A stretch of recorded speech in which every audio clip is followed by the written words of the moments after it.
भारत देश का सारा मुस्लिम समर्थन करता है, जनसंख्या के कानून आना चाहिए। और जो ये कहते हैं कि ये मुस्लिम के ख़िलाफ़ भी, वो गलत कहते हैं। जब हमारी जनसंख्या कम होगी तभी हमारी खुशहाली होगी, तभी हम आगे बढ़ेंगे। शफीकुर रहमान धर्मगुरु नहीं है, आप आलिम हैं, आप मौलाना हैं, आप क्या हैं? आपने कुरान शरीफ को पढ़ के तर्जुमा करके उसका अनुवाद करके आपने पढ़ा कुरान शरीफ। बड़ी घटिया बात कर रहे हैं आप, इस्लाम मज़हब को बदनाम करने की बात कर रहे हैं आप। मैं तो इनको धुतकारता हूँ कि आप इस तरह की बात ना करें, और ख़ास तौर से शफीकुर रहमान जैसे लोग इस्लाम मज़हब को लेकर के, मुस्लिमों को लेकर के इस तरह की बयानबाजी ना करें।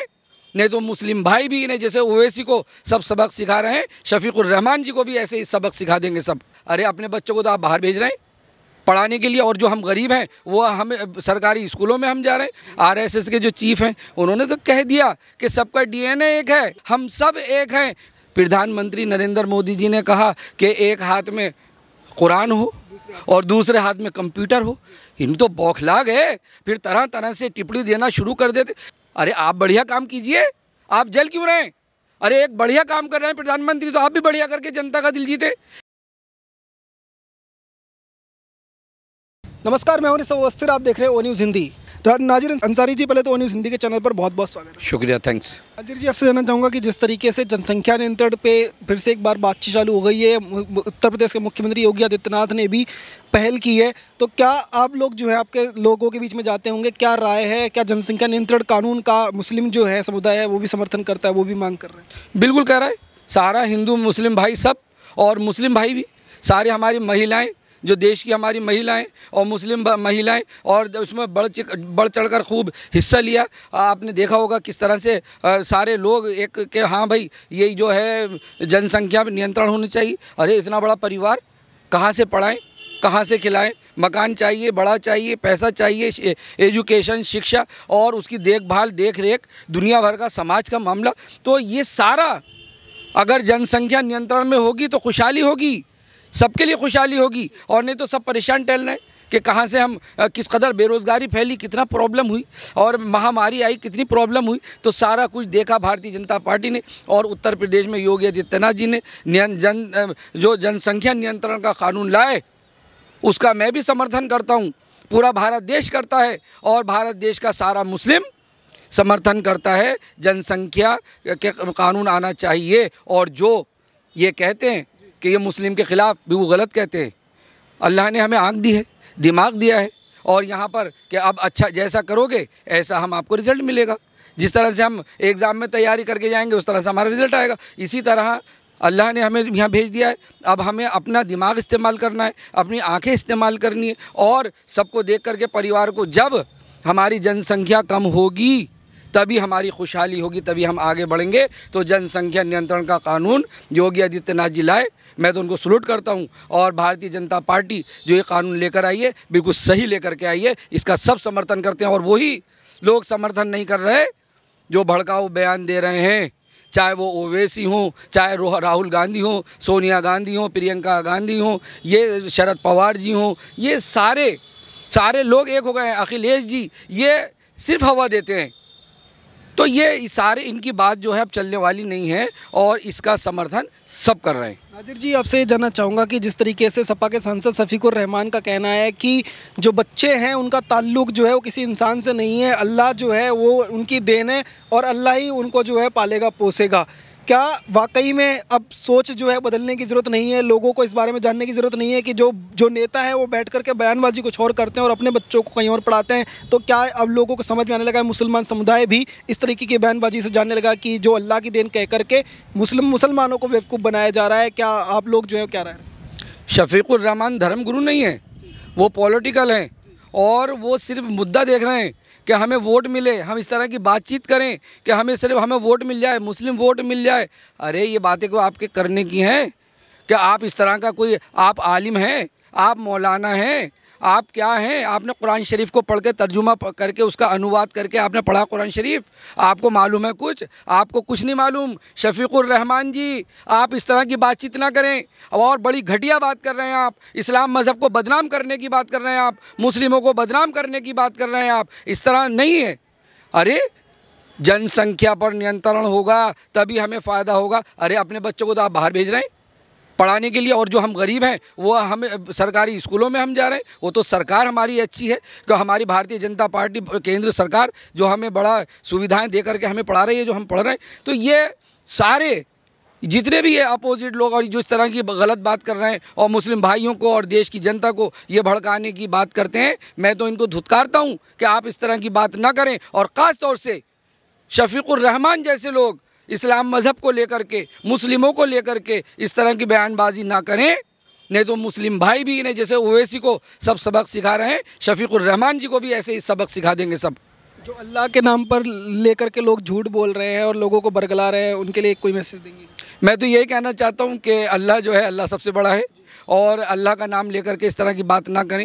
और बड़े अफसोस की बात है कि हम अल्लाह को नाम लेकर के और हम गलत बयानबाजी करें और हम झूठ बोलें। इस तरह की बातचीत हम ना करें। अगर हम करें तो एक सच्चाई वाली बात करें। और ये सारे पॉलिटिकल लोग हैं, जितने भी आप पॉलिटिकल लोग, मैं तो इनसे रिक्वेस्ट कर रहा हूँ, अरे आप जनता की भलाई के लिए बात करें, जनता के विकास की बात करें, जनता को रोटी कपड़ा देने की, मकान की बात करें। और ये करेंगे नहीं, ये दंगा देने की बात करेंगे, धर्म में आपस में लड़ाने की बात करेंगे, हिंदू मुस्लिम की बात करेंगे, देश के बंटवारे की बात करेंगे, इस्लामिक राष्ट्र बनाने की बात करेंगे। ये देश प्रेमी हो नहीं सकते, देशद्रोही हम इन्हें कह सकते हैं कि जिस तरह की ये बात कर रहे हैं। सारा भारत देश का हिंदू मुस्लिम भाई सब, और मैं इन विपक्षी पार्टियों को इनको मैं मैसेज देना चाहता हूँ कि आप हमारे भारत देश को ऐसे मोड़ पे ना लेके जाएं और इस तरह की बात ना करें कि देश तोड़ने की बात ना करें, देशद्रोही बात ना करें, और इन सब के साथ आप बढ़िया करके चलें। अरे सबक ले लीजिए आप भारतीय जनता पार्टी से, प्रधानमंत्री नरेंद्र मोदी जी से, जैसे उन्होंने विकास किया। अगर ये प्रधानमंत्री नरेंद्र मोदी जी के विचारों पर चलें, योगी आदित्यनाथ जी के विचारों पर चलें, तो शायद जनता इनके लिए सोच लेगी, और नहीं तो इनका बहुत बुरा हशर होने वाला है। और सबक ले लें भारतीय जनता पार्टी से। और आप देखिएगा 2024 में किस तरह से भारतीय जनता पार्टी नरेंद्र मोदी जी का परचम लहराने वाला है। और ये विपक्षी पार्टियां और जो ये घटिया इनके मुद्दे और जो दंगाई लोग, किस तरह से इनको जनता सबक सिखाएगी, भारतीय जनता पार्टी का परचम लहराएगा। आरएसएस प्रमुख है मोहन भागवत जी, उनका कहना है कि जो खाना खाने का काम और बच्चे पैदा करने का काम तो जानवर भी कर लेते हैं, लेकिन हिंदू और मुस्लिम तमाम समुदाय के जो लोग हैं उन लोगों को आगे आना चाहिए और बढ़ चढ़ करके देश के लिए योगदान देना चाहिए, जनसंख्या नियंत्रण पर काम करना चाहिए। तो उनके बयान से क्या आप लोग सहमत हैं? बिल्कुल सही वो कह रहे हैं और सारा देश समझ रहा है, सारे हिंदू मुस्लिम भाई समझ रहे हैं, लेकिन विपक्षी पार्टी बौखला रहे कि ये किस तरह की बात कर रहे हैं, ये क्यों इस तरह की एकता की बात कर रहे हैं। उन्होंने कह दिया, मोहन भागवत जी ने, आरएसएस के जो चीफ हैं, उन्होंने तो कह दिया कि सबका डीएनए एक है और सबके धार्मिक स्थल एक हैं, सबका मान सम्मान एक है, सारा हिंदू मुस्लिम योगदान सब एक है, हम सब एक हैं, कोई यहाँ बाहर का नहीं है। तो ये तो बड़े बौखलाए हुए हैं, इसलिए हर वक्त ये बदनाम करने की कोशिश करते हैं, आरएसएस को बदनाम करने की कोशिश करते हैं, भारतीय जनता पार्टी को बदनाम करने की कोशिश करते हैं। अरे मैं आपसे कहना चाहता हूँ, सारी विपक्षी पार्टियों से और ऐसे घटिया नेताओं से, आप देखिएगा 2024 में जनता आपको कैसे सबक सिखाएगी और भारतीय जनता पार्टी को जिता करके लाएगी। एक मैं आपसे ये जानना चाहूँगा कि तमाम जब भी बात होती है तो मुस्लिम समुदाय से जो लोग हैं, पुरुष जो वर्ग से लोग हैं, उनकी राय जो जनसंख्या पर आसानी से मिल जाती है, लेकिन जो मुस्लिम महिलाएं हैं उनके लिए आप अपने क्षेत्र में लगातार काम करते हैं, हमारी टीम लगातार इस चीज़ को देखती रहती है। तो उन क्षेत्र में महिलाओं के बीच में जब आप बातचीत करते हैं तो उनकी क्या राय जानने को मिलती है कि वो लोग क्या राय रखते हैं जनसंख्या नियंत्रण कानून के बारे में? ट्रिपल तलाक का मुद्दा है, आप कभी ऋषभ जी बात कीजिएगा, सारी मुस्लिम महिलाओं से ऐसा सीना चौड़ा, 56 इंच का सीना हो रहा है उन मुस्लिम बहनों का। जब से ये कानून आया और कोर्ट में देख लीजिएगा भीड़ कम हो गई, डर गए लोग। ये इसी तरह जनसंख्या नियंत्रण कानून पर भी 56 इंच का सीना हो रहा है बहनों का।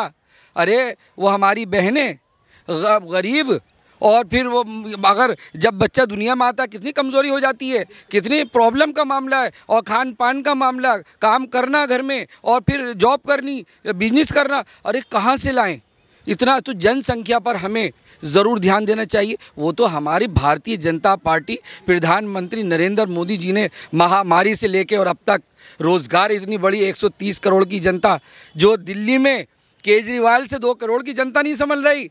फ्री करके देखिए, जिस तरह से फ्री के टिकट और फ्री का बिजली पानी सब, और सारा इन्होंने पूरी दिल्ली को डुबो दिया, कर्जे में डुबो दिया। इसी तरह श्रीलंका में हुआ, पारिवारिक विवाद होकर के। अरे केजरीवाल जी, आप भी सुधर जाइए। ये भी विपक्षी पार्टियों में ये बहुत बड़े नासूर हैं ये, और दिल्ली के लिए नासूर है, भारत देश के लिए। भारत देश की दिल्ली राजधानी है, इन्होंने बहुत पीछे कर दिया। तो मैं कहना चाहता हूँ कि कोई भी, और अब देखिएगा देश की जनता, दिल्ली की जनता अब फ्री के चक्कर में नहीं पड़ेगी। श्रीलंका से सबक मिल गया है। श्रीलंका में पारिवारिक मामला था, पारिवारिक सरकार थी, किस तरह लुढ़क गई और किस तरह जीडीपी उनकी गिरी, किस तरह से उनका मामला ख़राब हुआ। ऐसे केजरीवाल जी भी होने वाले हैं। लेकिन अगर प्रधानमंत्री नरेंद्र मोदी जी ना होते, ये तो उनसे भीख मांगते रहते हैं कि हमें प्रधानमंत्री जी इतना फंड दे दीजिए। अभी हम ये कहा, अगर प्रधानमंत्री जी ना होते तो दिल्ली का क्या हाल होता। तो मैं बताना चाहता हूँ आपको, और ये सारी विपक्षी पार्टियाँ सबक ले लें प्रधानमंत्री जी से, भारतीय जनता पार्टी से। अगर इनके विचारों पर ये चलने लगे, मोहन भागवत जी जो आरएसएस के चीफ हैं हमारे, उनकी बात पर चलने लगे, तो पूरा देश खुशहाल हो जाएगा। इन्हें तो ये भी जलन हो गया, प्रधानमंत्री नरेंद्र मोदी जी ने कहा कि एक हाथ में कुरान हो और दूसरे हाथ में कंप्यूटर हो। इन तो बौखला गए, फिर तरह तरह से टिप्पणी देना शुरू कर देते। तो ऐसे लोगों को मैं धुतकारना चाहता हूँ। अरे देश प्रेमी बनो, विकास करने वाले बनो, काम करने वाले बनो, एक समाज सेवी बनो। इस तरह का काम ना करो जिस तरह आप ये काम कर रहे हैं। जनता आपको इसी तरह हराती रहेगी। जब आप बढ़िया काम करेंगे जब ही जनता सोचेगी। और भारतीय जनता पार्टी से प्रधानमंत्री जी के पीछे लग गए, उनको मारने के लिए साजिश रच रहे हैं, 15-15 दिन की ट्रेनिंग दे रहे हैं। तो ये सारी चीज़ें, ये बौखला गए, हसद, जलन उन प्रधानमंत्री जी से। अरे आप बढ़िया काम कीजिए, आप जल क्यों रहे हैं? अरे एक बढ़िया काम कर रहे हैं प्रधानमंत्री, तो आप भी बढ़िया करके जनता का दिल जीते जैसे प्रधानमंत्री जी। लेकिन नहीं, उन्हें मरवा दिया जाए। तो ऐसे लोगों को मैं धुतकारता हूं, और यही मैं इनको संदेश देना चाहता हूं कि जिस तरह भारतीय जनता पार्टी चल रही है, प्रधानमंत्री नरेंद्र मोदी जी सबको लेकर चल रहे हैं, आप भी इस तरह के बने और भारत देश को सलाम करें, भारत देश के प्रेमी बने और इस तरह से देशद्रोही ना बने। अंसारी जी, मैं आपसे चाहूँगा अंत में एक छोटा मैसेज अपने ही समाज के जो लोग हैं, तमाम जो समाज मुस्लिम समुदाय के लोग आपको देख रहे हैं, उनके लिए एक मैसेज कि वो किसी तरह के बरगलाने में ना आए। जो जनसंख्या नियंत्रण कानून है उसके बारे में उनको जो है एक मैसेज मैं मैसेज दे रहा हूं, लेकिन देने की ज़रूरत नहीं। सारा मुस्लिम जो है जानता है, सारा सब जानते हैं कि जो जनसंख्या नियंत्रण कानून लगना चाहिए। और मैं फिर भी भारतवासियों से, सारे हिंदू मुस्लिम भाइयों से, और ख़ास तौर से मुस्लिम भाइयों से, मुस्लिम बहनों से, बच्चों से मैं अपील करना चाहता हूं, ऐसी विपक्षी पार्टियों के चक्कर में ना पड़ें और उनके कहने में ना आएँ। जनसंख्या नियंत्रण कानून सबके हित के लिए है और सबके लिए है। ऐसा नहीं, ये तो बहका रहे हैं कि मुस्लिमों के लिए, सबके लिए, हिंदू मुस्लिम भाई सब, यहूदी पारसी ईसाई सब के लिए, सारे जाति धर्म के लोगों के लिए है। और हम सब इनके कहने में ना आएँ। और मैं ये मैसेज देना चाहता हूँ कि प्रधानमंत्री जी 2024 में बड़े फुल बहुमत से, बड़े ज़बरदस्त मार्जिन से जीत के आने वाले हैं। और मैं अपने मुस्लिम भाइयों से अपील करता हूं कि हम सब और हमारा वोट भी प्रधानमंत्री जी को जिताने में आगे बढ़ जाएं और हमारा वोट भी मिले, जिससे एक जो गुलदस्ता होता है, सब तरह के फूल होते हैं और उससे खूबसूरती होती है, वही खूबसूरती हम भारत देश को दिखा दें और इनको तमाचा दे दें कि जो देशद्रोही लोगों, जो इस्लाम मज़हब को बदनाम कर रहे हैं, जो मुसलमानों को बदनाम कर रहे हो, हम आप सबको धुतकारते हैं और भारत देश को और प्रधानमंत्री नरेंद्र मोदी जी को और भारतीय जनता पार्टी को हम सलाम कर रहे हैं, उनके कामों को हम सलाम कर रहे हैं। बहुत बहुत धन्यवाद। थैंक्स। तो ये थे नाजिर अंसारी जी, जिनसे हम बात करने की कोशिश कर रहे थे। इनका कहना साफ है कि जो लोग भी प्रधानमंत्री नरेंद्र मोदी के खिलाफ अपने नापाक इरादे रखे हुए हैं, उन सभी को एक यहाँ से कड़ा मैसेज दिया है और भारत का हिंदू और मुसलमान एकजुट होकर के प्रधानमंत्री नरेंद्र मोदी के साथ खड़ा है और जनसंख्या नियंत्रण कानून को जल्द से जल्द देश में लागू होना चाहिए और पूरा समाज मिलकर के सहयोग करेगा, ऐसा इन्होंने ऐसे मैसेज दिया। आप देखते रहिए ओ न्यूज़ हिंदी। धन्यवाद। जय हिंद।